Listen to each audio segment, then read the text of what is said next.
Hello and welcome to the Hello, I'm Grieving podcast. I am your host, Dr. Julie Shaw, founder of Hello, I'm Grieving, a community where we focus on acknowledging and dealing with grief to live a full life. Our tagline, Say Hello to Grief, emphasizes the importance of mindfully and courageously acknowledging and engaging with grief so we can find hope, lessons, motivation, and healing in the midst of our pain. So today we have the opportunity to say hello to Patty Montoya, who is a psychic medium, energy healer, anticipatory grief coach, death doula, and so much more. She is the founder of Titipoza, a space created to help people help people process grief and transition. Titipoza was created after experiencing the loss of Patty's brother, mom, and grandparents. Patty provides the services that she did not have while anticipating the loss of her family members. Patty believes we are all working through our traumas and grief, and we come to this earth to learn, heal, and then teach. Using energy healing, spirits, or tarot cards, she supports people transitioning from grief or trauma into inner peace and confidence. So I just want to give a special shout out to Patty today for joining because she's going on this journey with me as well to even kick off the Hello, I'm Grieving podcast and be a part of this first season. So thank you for being a guest and welcome. Thank you so much. I'm so excited to be here. Yeah, and so I want us just to kick off. I know time is very valuable, and let's just talk about, because I'm so interested in what you do, and because I am completely open to mediumship and tapping into our energy and understanding how our energy even affects how we grieve. So, Yeah. what brought you to this work? And I guess, how did you even identify your gifts? And who encouraged you along the way? Yeah, it was very beautiful because we have a doctor in the family and she's a medium. And when my grandmother was passing away, she told us, hey, your grandmother's passing away. And she kind of guided us, right? Like she knew she was like her soul was leaving soon. And I didn't, process it. I was like, okay, whatever. She's like our energy doctor, and we just go and she does weird things and we just leave it at that, right? And then my brother got sick for a whole year, and I work with her a lot, right? And before he passed away, she also told us, he's ready to go.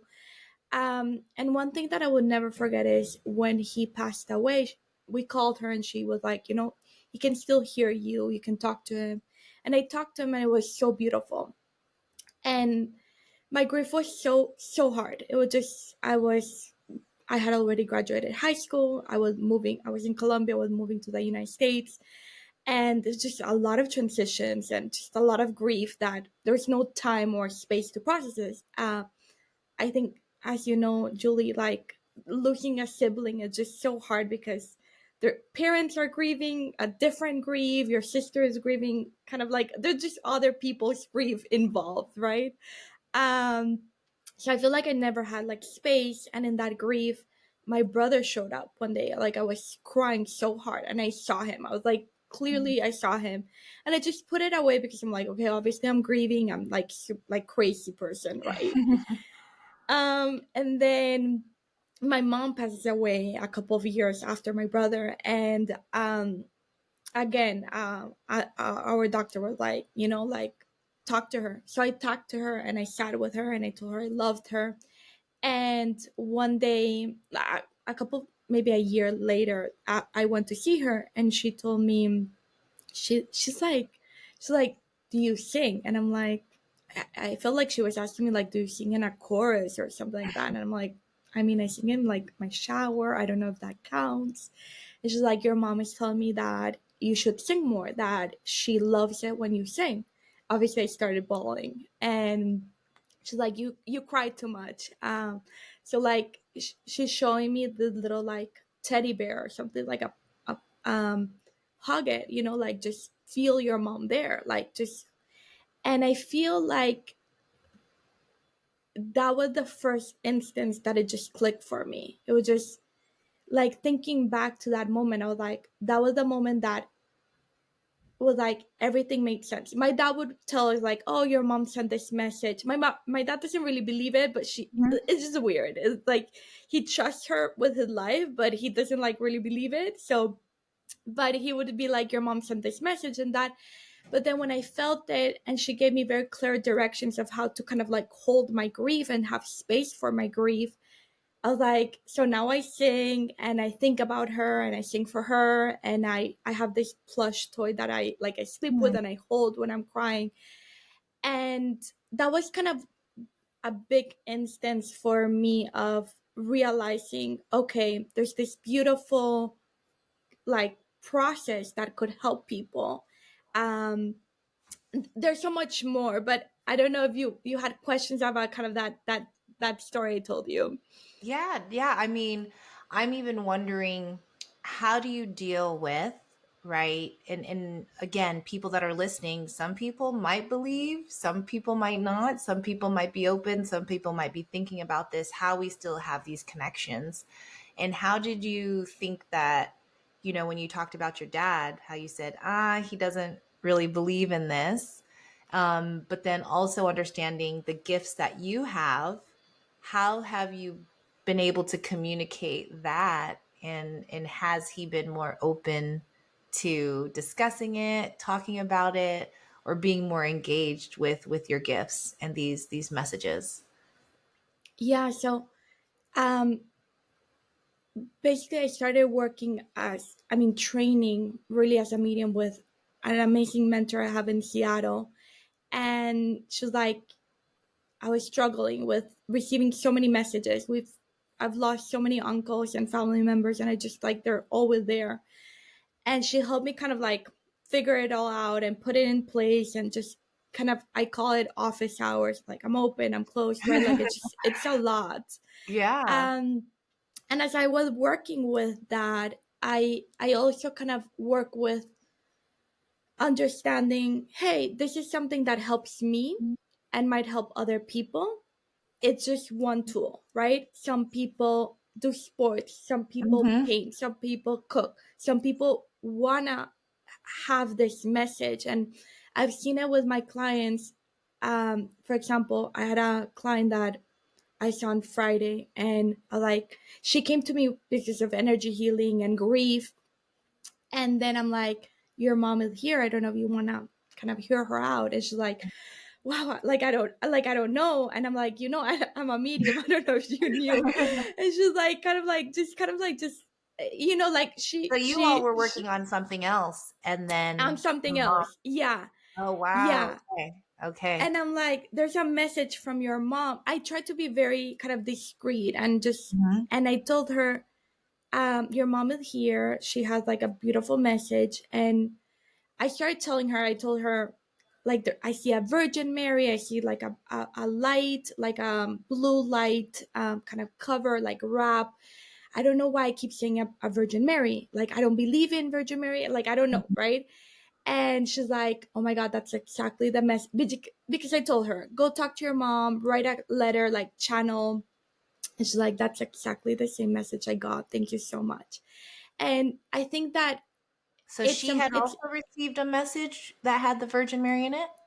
yeah. So I had told her before, I'm like, go channel your mom, like write to her, send her a message, sit with her, whatever you're getting, just sit with her. And one of my biggest challenge for myself personally is believing in the message. Mm, Like believing in the message I am receiving for myself and for my clients. So I don't judge, all that to say that I don't judge people if they're like, you know, yeah. um, because it's kind of weird, and it's yeah, it's It's hard. different. It's different for people Yeah. to own that, right? To say, because this is something actually I've been leaning more into is, how do I receive signs? How am I still continuing a relationship with my sister? And that can seem very, out of place for folks, especially since there isn't a physical representation. There isn't a physical body here, right?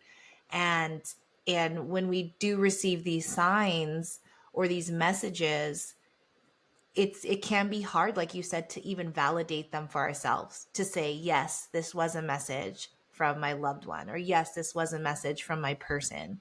And sometimes we can dismiss those. And I've always wondered, and this is the truth of the matter. Anytime I talk about signs or messages, it's, and maybe I would love to hear from you on this, Yeah. that sometimes it's okay if you don't receive them. You know what I mean? Like, because some people would be like, well, I didn't get a sign, or I didn't get a message. How do you deal with those types of questions, or those type of, thoughts from people? Because I've always been of the belief that yes, some people can receive them, but however, like, don't get so down on yourself if you aren't receiving or seeing those messages from your loved ones. Yeah. So I took a lot of classes with my doctor, and she's of the belief that is like, don't put all of your kind of might into those messages. Just, you might not get them. I am under the impression, and this is my personal belief, that we do get messages. We just not might get it the same way that we ask, right? So, Mm. for example, for my mom, the symbol is a blue butterfly, right? So if I ask for a blue butterfly and I don't see it, it's like, oh, she's not. Yeah. And I feel like that's, so my personal belief, and I can tell you kind of just a short story, is like, I was very blocked to talking to my mom because it was just a lot. It's really hard. And I'm in a conversation with a client of mine who we have a beautiful relationship, and she's like, and I was looking at, I don't, there's some paintings behind me that my mom made, and I was looking at her and just kind of looking at the paintings, and she did something that my mom used to do, like just like an action with her hands, and I'm like, oh my god, I'm so sorry, but my mom, you did exactly like my mom. And she's like, actually, your mom has a message for you. Mm. And I'm like, no, no, no, this is not my appointment. This is your appointment, right? Like, no, we can put whatever. Fast forward, she tells me the message, and then I realized it's like we do get messages. We just choose to ignore them or not, right? Mm. Like I was just so close to like receiving, because it's just a lot of just internal work that you have to do when you're talking to someone that has passed away. Um, so my belief is that we do see messages, they just might not come in the way that we ask Yeah. for or expected. I talk to my mom all the time. I see messages in ways that I had never expected, but I know it's her, right? Yeah. Like signs can be, you ask for, like an Uber to arrive in a minute because you're in a rush and you Mhm. get it, right? Like I believe those are kind of just, I always tell people, I'm like, I'm just so absolutely surrounded by angels. Like nothing has happened to me really that is like, I don't know. I walk through the favelas at midnight, and I'm just like, nothing has happened. It's not that I'm gonna put myself in danger, but I Correct. do Yeah. believe like Test I'm just so it. Yeah. protected. Yeah, yeah. I'm not gonna test Yeah. it. Let's not test it. Yeah. But I feel it just kind of like, if you're open to hearing and seeing, you might get the message in such a different way, is Yeah. what I'm trying to say. Yeah. Absolutely. Like, I get that, right? And I think even how I was saying, that's how it's been for me, is what you just said about how you had a major block with talking to your mom. After my sister died, you know, in my head, I aspired to be able to talk to her, but there was something about just talking out loud, that there was that block there, that I didn't know how to have that conversation, like, into the universe, to be able to talk to her just vocally. Like, I would have mental conversations, I would say, but Yeah, I think there's something to actually vocally talking out loud, that I feel like can even bridge that connection and make it stronger. And so it's just about finding different ways. Or you even mentioned writing letters and being able to write those letters. I also had a block there. So I think really. even what, yeah, because I probably used to write a lot more or journal more and use that as an outlet. But when my sister died, I could not put that pen to paper. And for me, it was simply, because if I did, and even talking about it now, I think verbally talking out loud and taking the action to write something physically on paper um, really cemented the fact that my sister was dead, right? Like Yeah. I had Yeah. to own the fact that I'm talking out loud to, the air and Yeah. I'm writing on a piece of paper that I will never be able to hand to her, right? Y- And so those are the things that can really hit you and prevent us from, really acknowledging the grief that we're holding. Yeah. It's funny because, and I think this is something for every listener, I always tell my clients, those that believe and don't believe, it Hmm. doesn't really matter. I tell them, write to them. And Hmm. whatever you write, you'll see that you might not use that word, or that you might highlight a word that, Oh, or write in a different, right? Like when I write and talk to my mom, because I'm like, okay, I don't believe it. But if I write it, I'm like, the facts are here, right? Like it's just like she tells me things that I didn't know, or she brings to awareness things that are like, yeah. oh, but not to be like, I'm not a psychology, but like I was gonna give you like a perspective that I have Yeah. with your story, which I have encountered myself and I've seen it in a lot of clients. Sometimes we don't like to talk to people because there are conversations that we didn't have that they want to have with us, right? So Wow. That's with my big. mom, she kept asking, go ahead, sorry. No, I was saying that's big. Like what you just said about, when we have these conversations, and correct me if I'm wrong, but what I heard is these are conversations that we wanted to have with that person or that they wanted to have with us. You can correct me. I want to make sure I'm understanding it on like how. Yeah, sometimes it's like they wanted to have, or I always tell people when I believe in the afterlife, and I believe that when we pass away, we go into kind of this spa and healing area, right? We Mhm. heal, we see things from such a different perspective, right? So I've encountered myself personally and with a lot of clients that their person who passed away comes and asks for forgiveness, right? And forgiveness, not in a way of sometimes they harmed you. In the case of my mom, she asked for forgiveness from me. And I'm like, you were the best mom you could be with what you had, right? Like, Mhm. no regret there. So I was kind of very like, there's obviously, well, I had a complicated relationship with my mom. Mhm. It was just really, yeah, it's just a lot. We had to go through a lot together. And I was like, I didn't want to have that conversation. I didn't she had nothing to ask for forgiveness. So I was like pushing it back. I'm like, I'm not going there. You're perfect. You're like an amazing mom. And then talking about it, she's like it hit me. Like I'm working through a lot of generational trauma. And that was one of the reasons that I started energy healing. I'm like, there's a lot of things that are just not mine that I'm carrying. Um, so like when my mom was pregnant with me, like there's just a lot that had happened. My dad had been released from being kidnapped. We had moved to Miami. I was born in Miami. Her family was away. Like my dad was in Colombia. It's just a lot, right? And You all have a of that. story. Yeah. I have a story I need to Yeah. tell.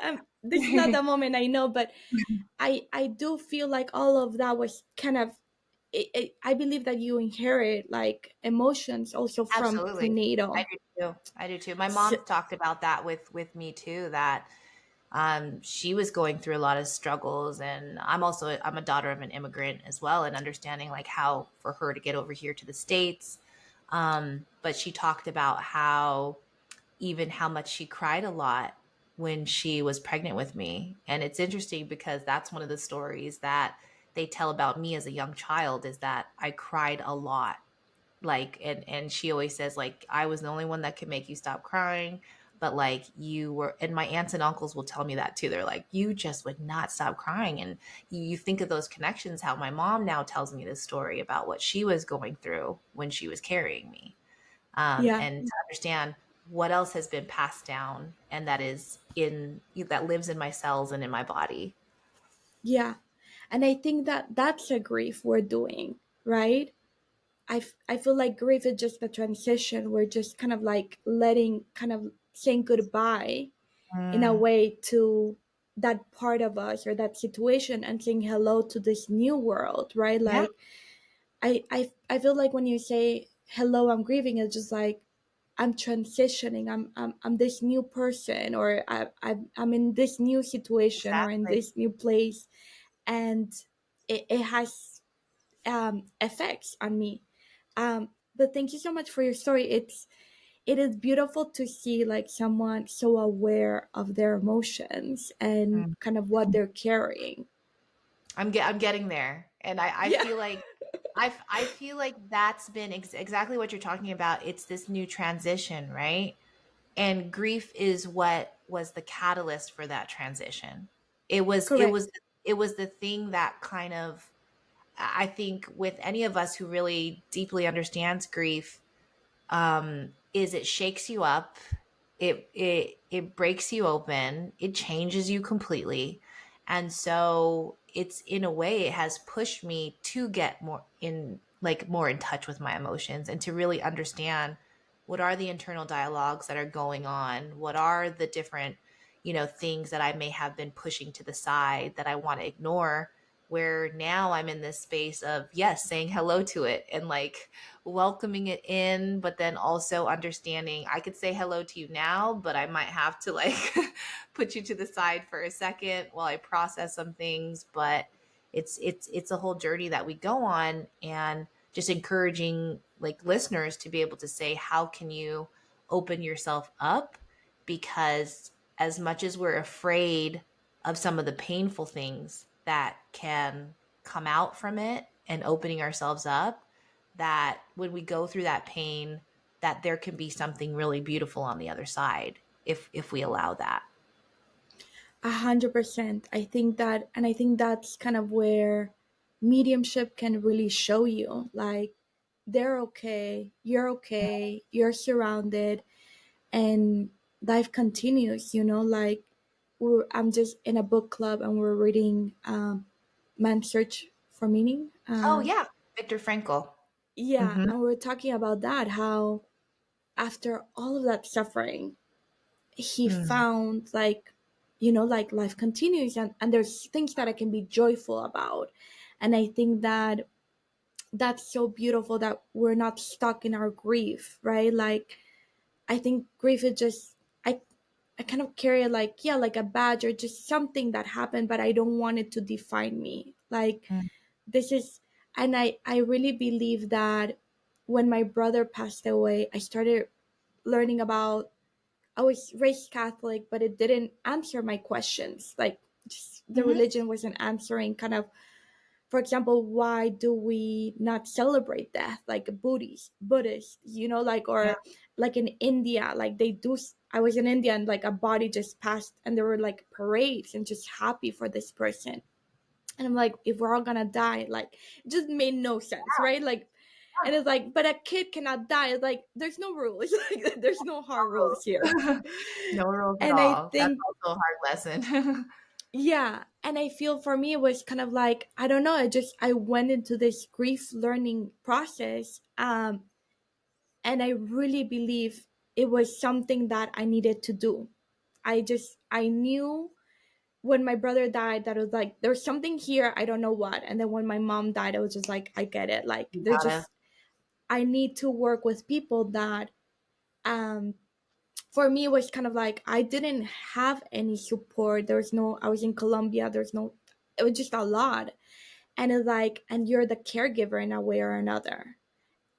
So all of that situation that you're like, you were telling, like you're at the hospital and you're working, you're figuring it out. Nobody's asking you how are you, right? Other than your sister. Yeah, yeah, But it's like other than that, nobody's asking you. So all of those things is like understanding that there's, we also need that support. So I don't know, it might not be for everyone, but I do believe that things happen, and then we make whatever we want with that situation, right? yeah, Like we yeah. can sit and cry, and which Do you is believe completely do you believe understandable. it's a choice? Do you believe it's a choice on how we respond to our grief? 100%. Yeah, 100. I just posted yesterday something that said like, what happened to us is 10%, and then 90% is how we react to it, Yeah. right?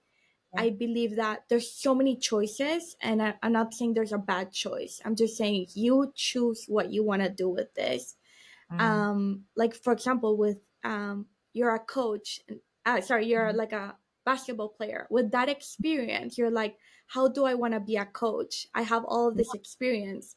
You could have continued professional. You could have just let it go. You choose what you want to do with that experience, for good or for bad, right? Yep. Yeah, I mean, that's definitely something I've learned through athletics is there's always choices, and sometimes they're quick choices, and sometimes they're like really intentional, thought out choices to be strategic. But with life, you never know what's going to happen. And I get caught up in that too. Is like, oh, what's going to happen? I need to know. And can we get to a place where we just allow like ourselves to be present, which is also very challenging too. Okay, I do want to talk about anticipatory grief because I know this is something that you're really passionate about too, about helping others with and teaching people about.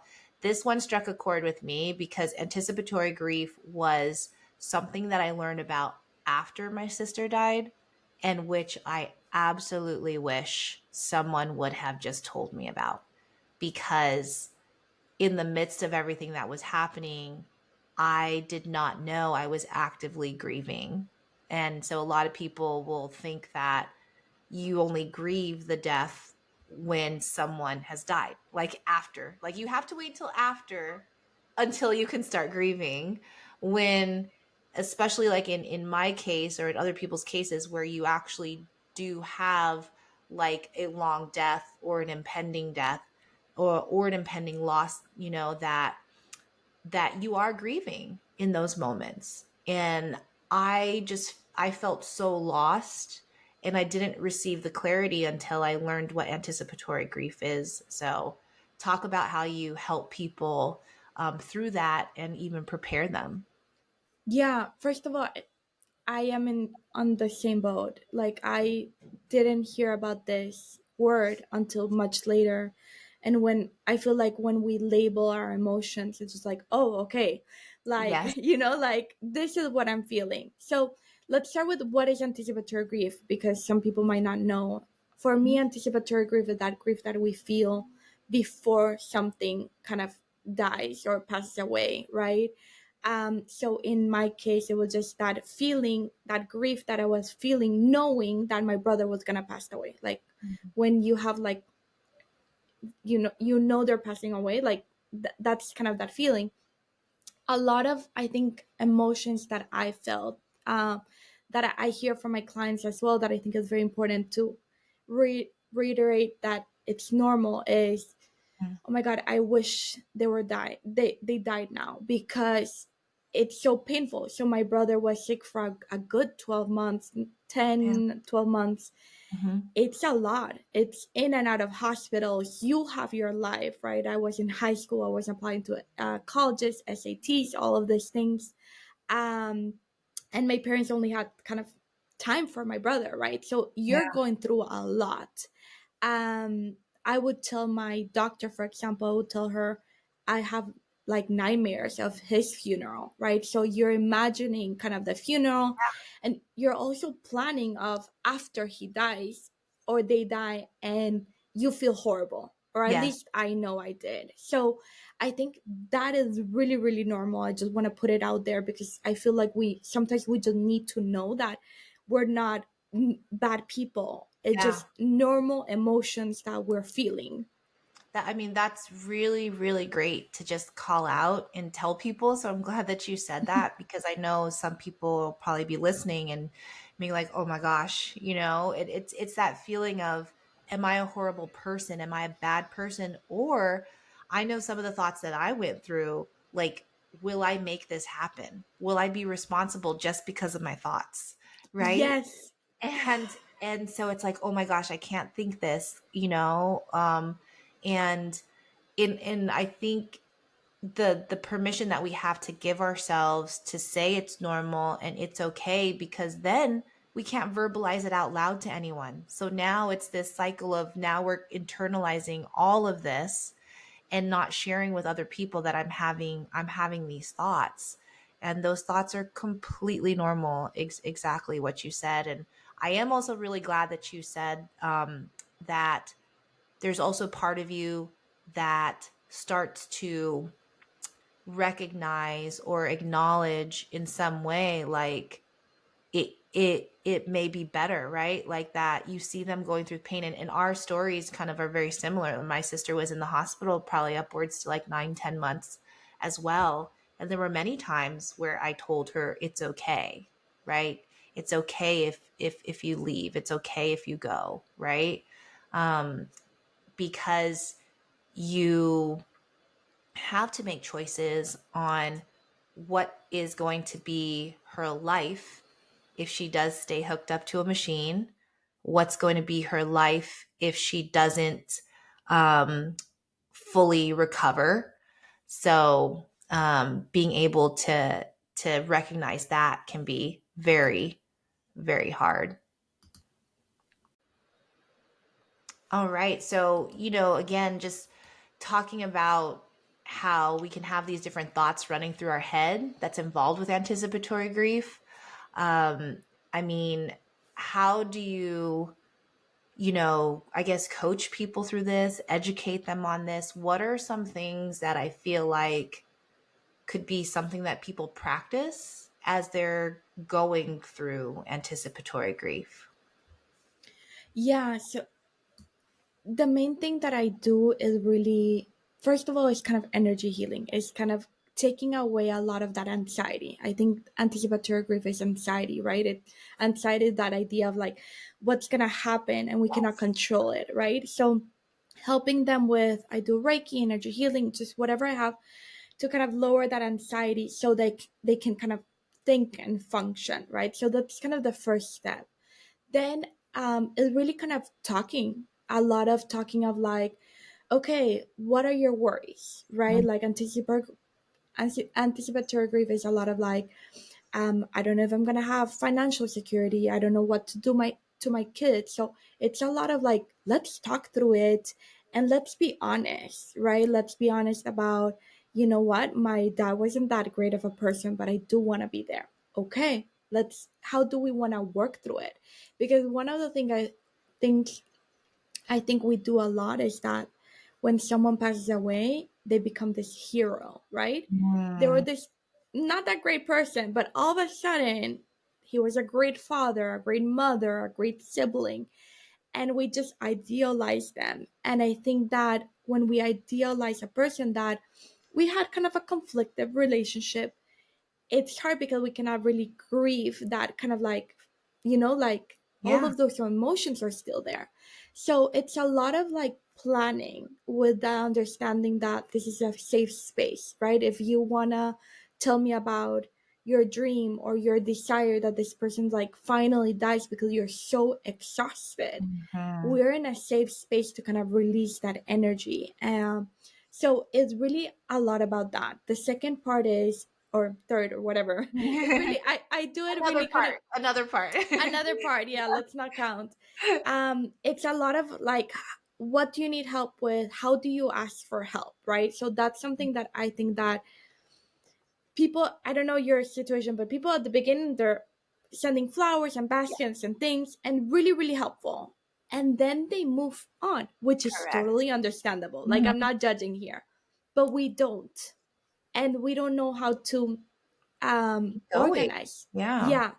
And ask for help is really hard. And, you know, my situation, I was 17, 18 years old. Mhm. Um, I'm still a child, right? Like living Yeah. with my parents. And it's like I need help. I need someone to take me, to bring me to grocery shopping, whatever the situation is. And I was really fortunate that I had a lot of support and I have big family, but it's hard to ask for help because people will say, let me know what you need. And you're For like, sure. I don't know. Yeah. So breaking it up and being like, hey, I know that your sister has a car. Maybe she can pick up your kids. Mm. Okay, so let's ask her that every Wednesday at 2 p.m. she's going to pick up your kids so you can go running. You can whatever, right? So helping them kind of structure it in a way to like really pen and pencil. I'm big on Yeah. pen and pencil Writing it to down, there's really, a lot in that. yeah, so really understand kind of what are the resources, who do you ask, how do you ask, what do you really need, and thinking through like funeral arrangements, and just kind of what do you want? Is this important to you? Because sometimes we're kind of, if your husband is passing away and then your husband's family just takes over and Yeah. you're like, I didn't get to do what he wanted that he told me, Yeah. right? When you're married for so many years, you your family doesn't really know you at this point. Like you Yeah. build a new family. So There's so many working, different like relationship dynamics that take place too, right? In understanding that everybody's going to have their own personal relationship with that person. And then when they die, it becomes a completely different understanding of what that relationship is. And the person that is actually the other half of that relationship is not here to speak, right? And to exactly. confirm or validate. Yeah. Yeah, another thing that I tell people is when someone passes away, we're not only grieving them, we're grieving all these other relationships, like you said. Yeah. Like I was grieving the relationship I had with my dad and my mom and my sister and my uncles and aunts because it's just not the same. We There's a whole new dynamic that has to be put in place, and you're maybe angry or sad or whatever, and you have to understand that it changed and that it's okay to grieve it, like give it space to grieve it.